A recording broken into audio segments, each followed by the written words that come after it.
মুসলমান কি রোজা ছাড়তে পারে? হজের উপযোগী ব্যক্তি কি হজ ছাড়তে পারে?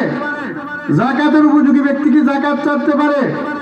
জিহাদের প্রয়োজন হলে কি জিহাদ ছাড়তে পারে? অন্যায় হলে তা ফিরানো মুসলমানদের দায়িত্ব। আর আজকাল দেওয়া দেওয়া হয়েছে এটা মুরব্বীরা ফিরাইব। আর তুমি তো মুসলমানের ঘরে মুসলমান, তুমি তো বেঈমানের ঘরে না, এই রমেশের ঘরে না, শচীন্দ্র ঘরে না, বাসুন্দের ঘরে না, তুমি তো একজন মুসলমানের ঘরে। তুমি মুসলমানিয়ত কিসের মধ্যে রাখছো? এই মুসলমানিয়ত দ্বারা তোমার কি লাভ হবে? তোমার তো কিছুই উপকার হবে না। তোমার জন্য উচিত অন্য মানুষে করলে হিন্দু, বৌদ্ধ, খ্রিস্টান, আরো আমি তো ছেড়ে দিতাম ইসলাম মানে। তো কথাটা হইল কি, হিন্দু, বুদ্ধ, খ্রিস্টান ওদেরকে সে বাধা দিবে। আর আজকাল বাধা দিতে হয় কাদেরকে?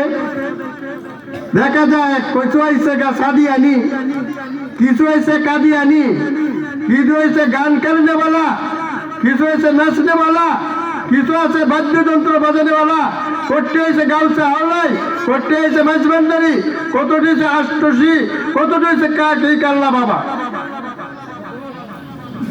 এই সমস্ত হলে মুসলমানের কি পরিচয়? এইগুলি কি মুসলমানের কাজ? মুসলমান অযথা অনর্থক পয়সা খরচ করবে। আর আজকাল একটা বিয়ে শাদী হয়, এইটার মধ্যে অনেক সব বক্স আনা হয়, আইনে অশ্লীলতা আর অশ্লীলতা, বেহায়াপনার বেহায়াপনা, বেলাল্লাপনার বেলাল্লাপনা ইত্যাদি হচ্ছে এবং অনর্থক পয়সা খরচ করছে। দেখবেন 1 মাইল পর্যন্ত কি করে এরকম ভাবে অনেক কিছু জার বাতি দেয়, দেয় না? কয়েকটা গেট করে। আল্লাহ রসুলের কয়টা গেটে বিবাহ করেছিলেন? আল্লাহ রসুল তো অনেকটি বিয়া করছেন। কোন বিয়ার মধ্যে গেট করছিল? যার বাতি লাগাইছিল। হ্যাঁ, এইগুলি তো কোনো করে নেই। কোন সাহাবা এরকম করেছে? কোন তাবি করেছে? কোন তাবি করেছে? বলেন যে ওরা করেছে। একজন আল্লাহওয়ালার জিন্দেগির দিকে তাকাইয়া দেখুন যে কোন আল্লাহওয়ালা বান্দা এরকম করছে কিনা।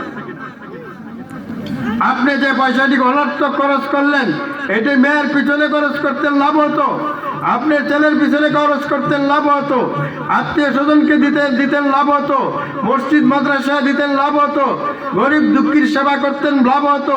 কিন্তু আপনি যে কাজটা করলেন, একটা পয়সা কেন আপনি কি হবে খরচ করবেন কেন অযথা? ইন্নাল মুবাজ্জিরিনা কানু ইখওয়ানাশ শায়াতিন। মুবাজ্জির যে অনর্থক খরচ করে সে শয়তানের ভাই, শয়তানের ভাই। এই যে কাজটা হচ্ছে, আমরা কি শয়তানের ভাই হচ্ছি না? অপচয়কারী কি শয়তানের ভাই না? তাই শয়তানের ভাই বন্ধু যে হইলাম, এই শয়তান যে আনো যাইব আমি পাওয়া যাই। এর সাথে বন্ধুত্ব করলে আলাম আদিলাইকুম ইয়া বানি আদম আল্লাহ তা'বুদুশ শাইতান।